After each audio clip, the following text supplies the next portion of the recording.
fear seekers, and welcome back to the channel. If you're at all familiar with Native American folklore, you've no doubt heard of Skinwalkers, medicine men that, through dark incantations and otherworldly bargains, have been given the gift of unnatural long life, the ability to perfectly imitate voices and change their shape at will. Today, we're going to be diving into some disturbing, true Skinwalker horror stories. So sit back, lock your doors and windows, and get ready to ferment your fears.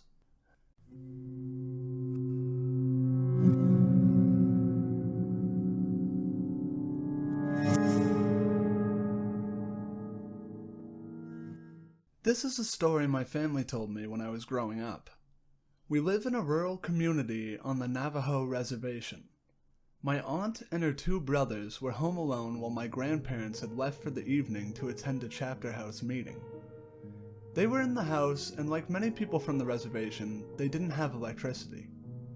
It had been dark outside for about an hour, and my aunt and uncles were getting ready for bed. Outside, they heard noises, as if someone was moving things around outside. My oldest uncle went to look out the front window and saw a figure out by the truck. This was immensely out of the ordinary because the closest neighbor was miles away. Whatever it was opened the truck door and began to dig through the personal items that my family had left in the vehicle. My aunt and uncles were frightened by the sight and knew that they should take action. They took out the rifle and all steadied themselves to hold it up. They flung open the door and aimed the gun at the dark figure. The figure turned and started to walk towards them, totally unfazed by the weapon. My uncle pulled the trigger, but nothing happened. The figure drew closer and my aunt began to smell something like a rotting corpse. It was so strong it made her gag. My uncle continued to pull the trigger with no luck, and the figure came closer and closer. Off in the distance, headlights were coming up the road. My grandparents were returning. The figure looked toward the lights and started to move away and tucked itself behind a tree near the house. My oldest uncle ran toward the truck with the gun. My grandfather got out of the car and my uncle pointed to the tree. The thing was poking its head to observe what they were doing. My grandfather ran into the house and over to the stove and grabbed a handful of ashes and rubbed them over the gun, and placed an ash-covered bullet into the chamber. He walked out onto the porch and fired toward the tree. Whatever that thing was, it didn't expect the gun to go off. The gunshot echoed and the dark figure began running. My grandma chased my aunt inside and my uncles and grandfather went after it. There weren't many roads or paths, so as my grandfather and uncles chased after the figure, the truck was bouncing and the headlights were not fixed on one particular spot. My uncle swears that whenever the headlights would hit the figure, he saw a woman. Not only that, whoever it was running on all fours like a bear.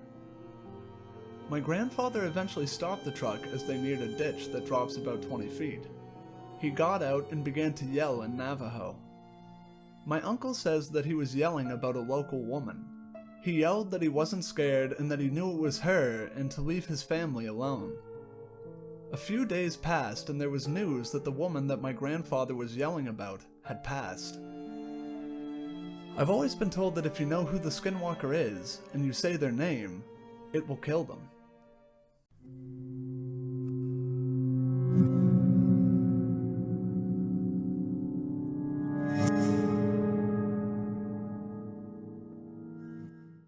A little background first. I was serving a 15-year sentence in a penitentiary in southern Arizona. What I was in there for isn't important.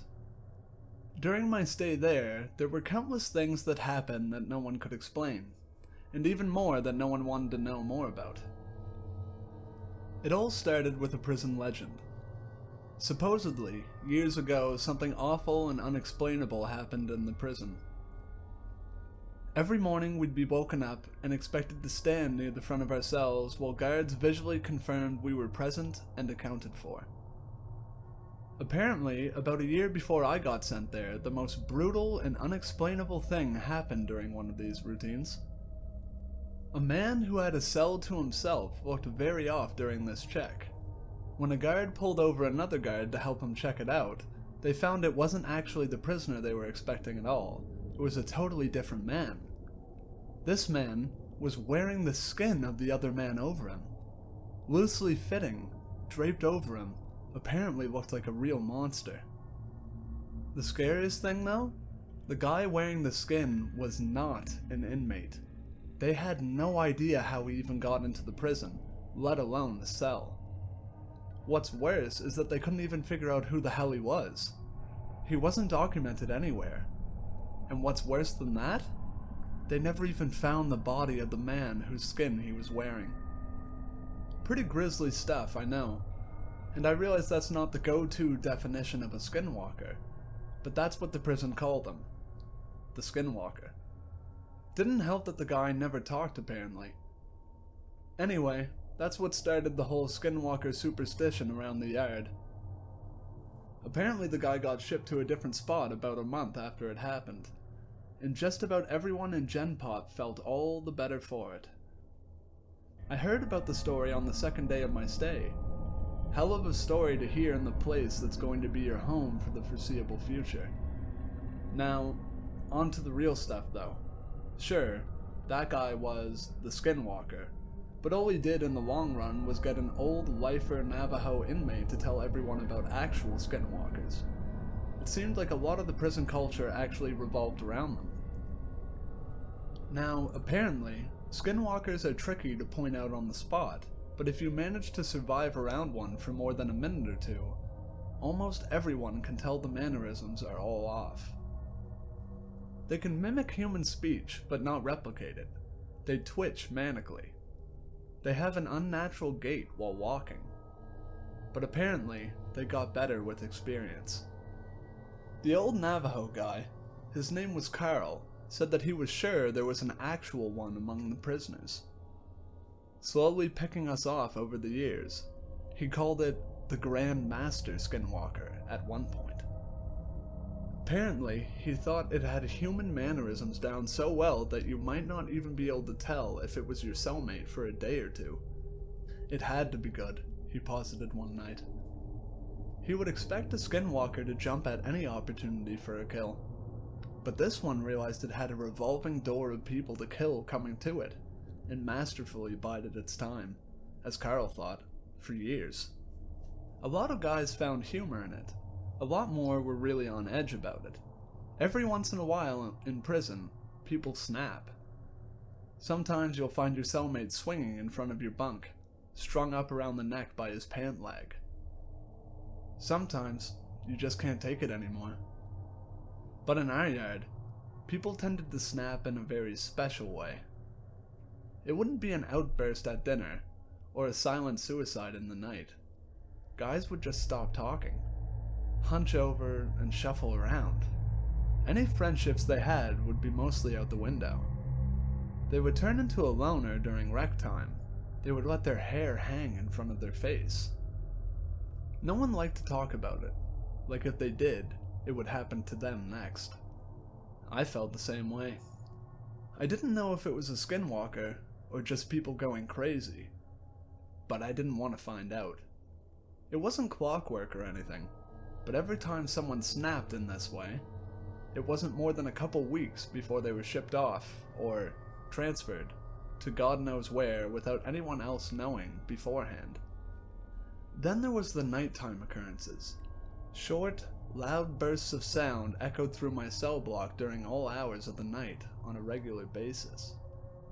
It sounded like a mix between a pig's dying squeals and nails on a chalkboard. Just another thing no one liked to talk about. Even scarier were the shadows and footsteps. The block was dimly illuminated in the night by a few lights hanging from the ceiling outside the cells. I myself saw shadows flit across the walls on a regular occasion, when there were definitely no guards near my cell. One time, near the end of my sentence, I woke up, looked at my back wall, and found a perfect silhouette of a person standing there. But when I looked, my bunkmate was asleep, and no one was outside my cell. And then there were the footsteps. Everyone hated the effing footsteps. They were the scariest part. In the night, sometimes, more rarely than the shadows, you would hear ungodly fast footsteps. They sounded like wet feet slapping on tile floor. Whatever caused them would fly from one end of the block to the other in a dead sprint. Whatever it was inhumanly fast. If you happened to be awake before it started, by the time you heard the footsteps on one side of your cell and whipped your head around to see the thing run by, it sounded like it was 3 cells past you. Everyone hated the footsteps. I agreed. I thought they were the worst. I was released from that place about a month ago, and I have more stories than I can count. I swear it was nearly my turn. About a week before I was discharged, my cellmate and a good friend of mine snapped. In the same kind of way. I didn't sleep for an entire week. Well, I did sleep, of course, but never for more than a few minutes at a time. Never turned my back on the guy. The scariest thing? I woke up one night to him somehow snaking his body through the bars of our cell. For reference, I couldn't get anything past my shoulder through them. Worst part though? He was coming back into our cell. On the day of my release, I didn't say a word to him, just left. He seemed fine with it, so was I. I had made it through 15 years of prison fights, gang disputes, and for all I know, Skinwalker abductions. I left through the front gates a free man. As I walked along the fence for the rec yard, I spotted my cellmate, standing off on his own, like he had for the last week or so. I shook my head, not even really sure if it was him anymore. I took one last look over the yard, this time from the other side of the fence. I wish I hadn't. There, standing off on his own, on the other side of the yard, was Carl. Slouched over, eyeing the other inmates, and twitching manically.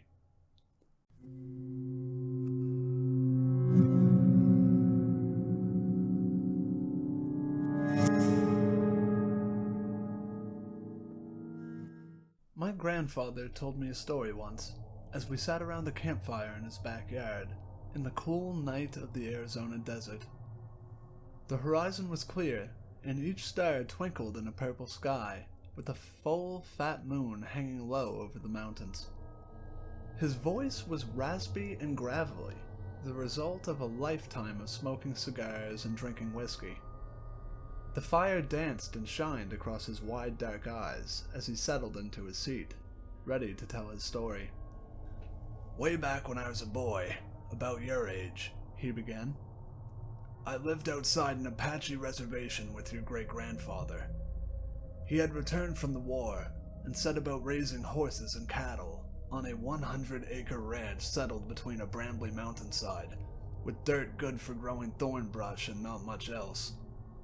One night, my mother was sick, and Pa and I took a trip into town, about 50 miles away, straight through a dry desert, over a washed-out creek, and some old abandoned farmsteads."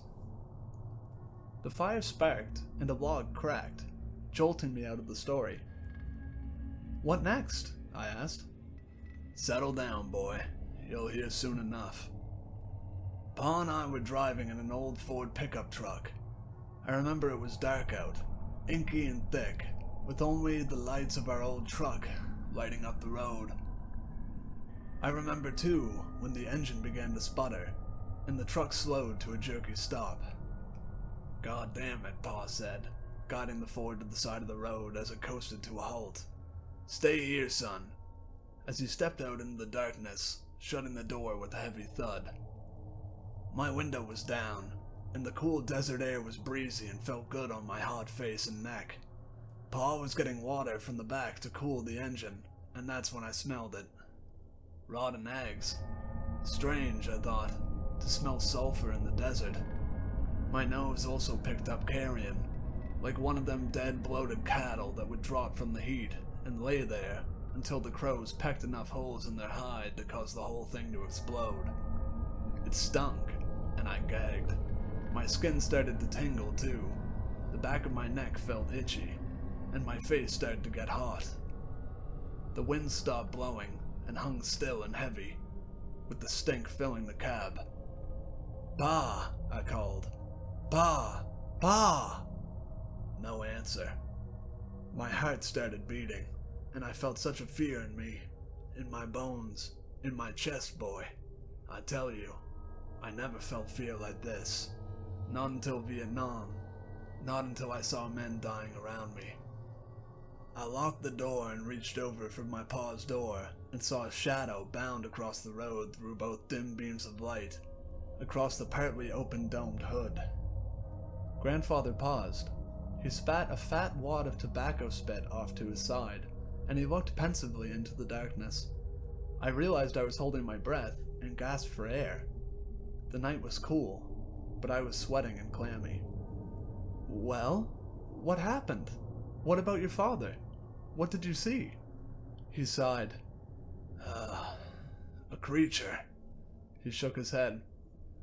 "You have to understand, there were legends, old legends, older than the rock cairns out in the valley, older still than Crazy Horse and Sitting Bull, than the old Injun chiefs and their shamans, the Apache and Hopi and Cherokee, and all of them old tribes and First Peoples.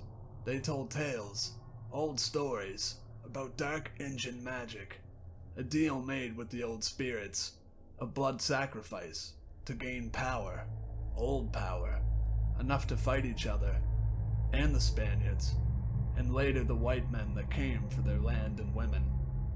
They called them..." He paused. Grandfather took a deep breath and bodied forward into his tale, across the fire and the sky, the desert, the creek, the moon, the sun, and old mountains. He bodied forward. "They called them Skinwalkers, shape-changers, old warriors resurrected as skinless men, all sinew and muscle, walking on deer legs, with the torso of a man and the head of a coyote. But messed up, boy. Long and malformed snouts, teeth like a bowie knife, long arms, and standing 7 foot, even hunched over. They'd gut the old cowboys and white riders.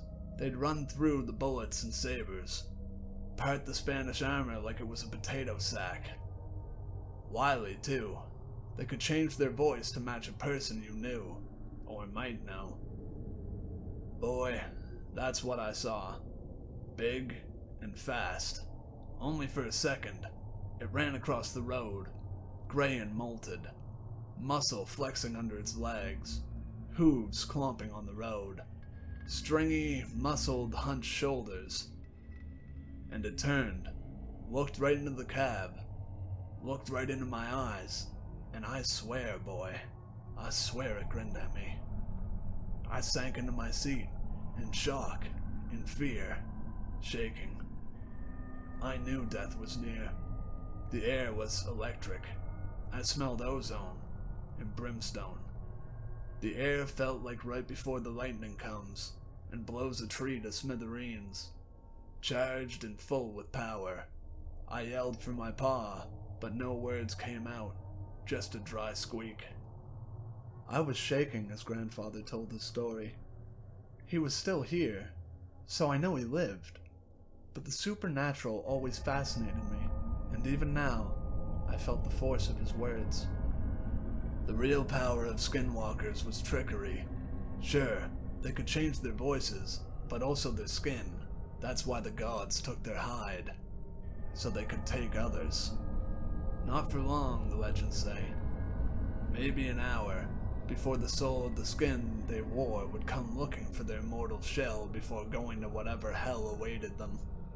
Though I think that getting skinned alive was hell enough. A minute passed in what felt like a lifetime. 1 second in 1,000 years. My father's door opened, and I jerked my head to the left, putting my fists up to fend off attack. "Son, it's me," my father said, before climbing into the cab. He grasped the steering wheel and pulled himself in awkwardly, jerking himself into the seat. I cringed into the corner. I looked at him. I looked hard. "Boy, Your great-grandfather was a good man and treated me and my ma right. He fought the Nazis and saw the worst of man in Poland when he freed all them camps. And now I was taking his measure. Is this my father? Do I make a run, or do I die? Is it him, or not? Let's go get that medicine for your ma. As he pulled the truck into gear and pulled it out on the road, and our trip resumed. I guess it was him after all.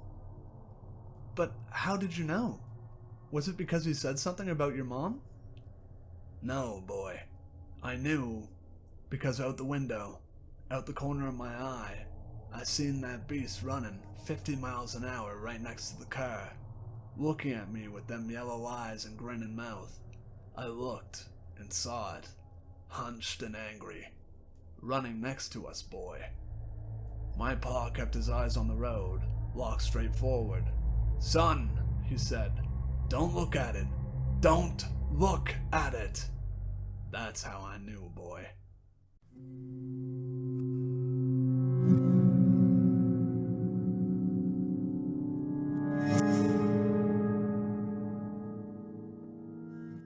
My grandmother on my mother's side has always been very superstitious, for lack of a better word.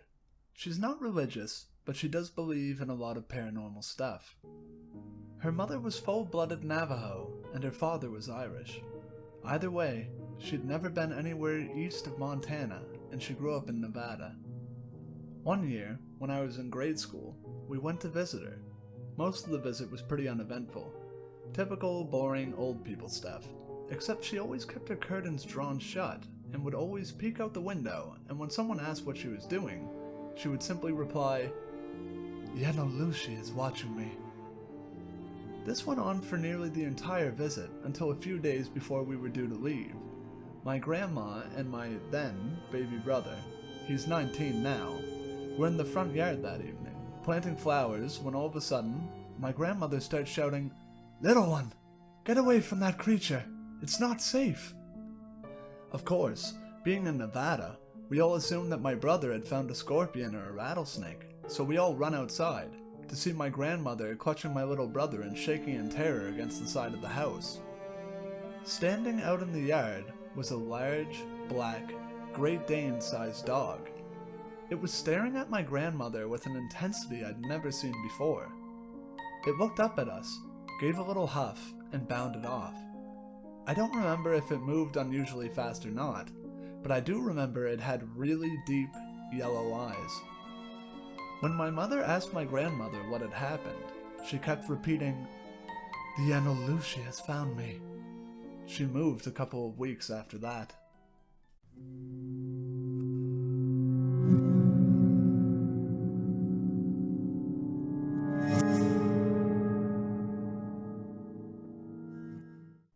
I was spending a month with my cousins at my grandma's house. It was August, and my cousins' ages ranged from 10 to 15, and I was the oldest, being 15. I was staying with a 10, 13, and 14-year-old. We stayed up telling scary stories often, but one night, a few weeks in, we decided to make a campfire out back. My grandma's house is in a rural suburb.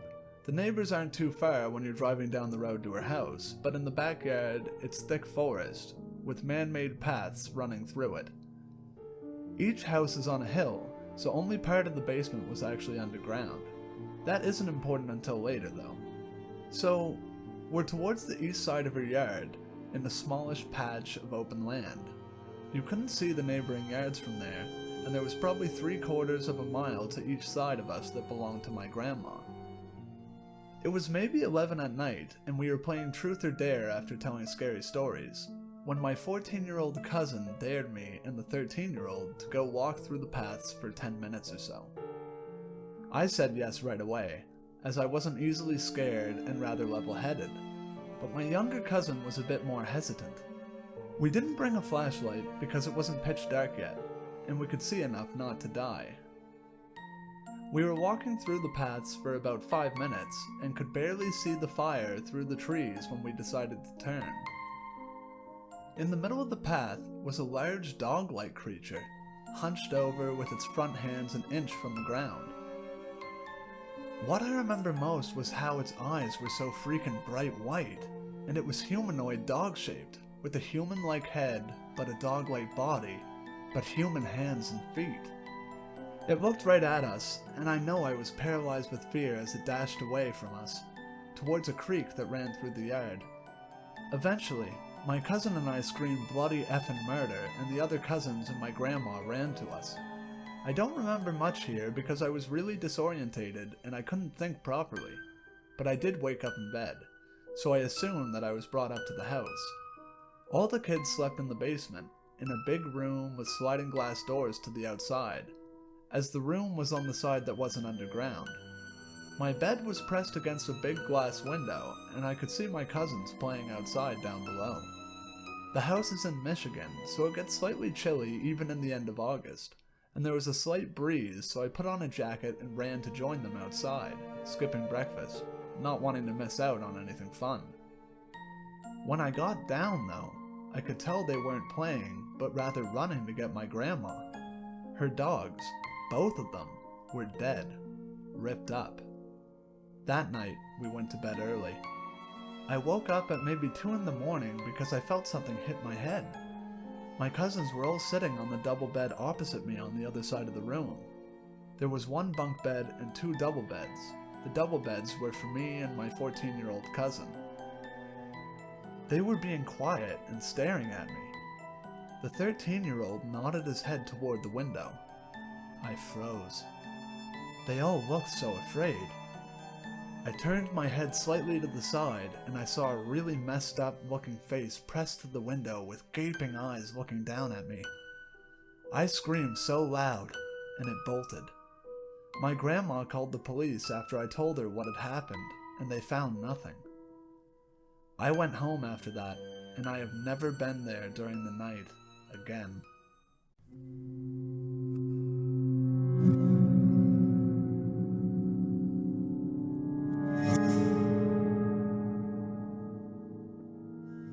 Hi guys, glad to see you made it to the end of the video. Skinwalkers have always been something that both intrigue and terrify me. With that in mind, I thought I would close off with some important facts about them before signing off. 1. A skinwalker is a person with the ability to transform into any type of animal at will. 2. They are most frequently seen as coyotes, wolves, foxes, eagles, owls, or crows. 3. Some can also steal the faces of different people and could appear as someone you know. 4. If you accidentally lock eyes with a skinwalker, they can absorb themselves into your body and take control of your actions. 5. Rare skinwalkers can also have the ability to enchant the powder of corpses and use the substance as a poison dust on victims. 6. The legend of the skinwalkers originates from the Navajo, a southwestern Native American tribe. 7. In the Navajo language, the word skinwalker is Yi-Nagloshi and translates to he who walks on all fours. 8. Skinwalkers have only entered the public discourse relatively recently compared to other phenomenon. In 1996, a team of scientists ventured to a Utah ranch to investigate a series of bizarre phenomenon. 9. If their other powers weren't enough, skinwalkers are also said to be able to run incredibly long distances. Some say over 200 miles in one evening. 10. Skinwalkers have a tendency to hang around graveyards and can dig up graves at an impossibly fast speed. 11. While they can take many forms, many people who see them today describe them as hollowed-out, dog-like animals. 12. Skinwalkers are said to recruit more skinwalkers themselves. There is some dispute on how this happens, but some say there is an official ceremony, and that skinwalkers only take their form with a gathering of people in specific chants. 13. With all of their advantages, it is said that you can kill a skinwalker if you call them by their true, human name. 14. Skinwalkers are most commonly encountered near native reservations, though they have been seen all over the United States. Skinwalker Ranch in Utah is the most famous. Some people believe the Rake, which is commonly encountered in the Northeast, is similar to a Skinwalker. Alright guys, that just about wraps up the video. Thank you for watching. I hope you enjoyed it. So long, Fear Seekers. I'll see you in the next video.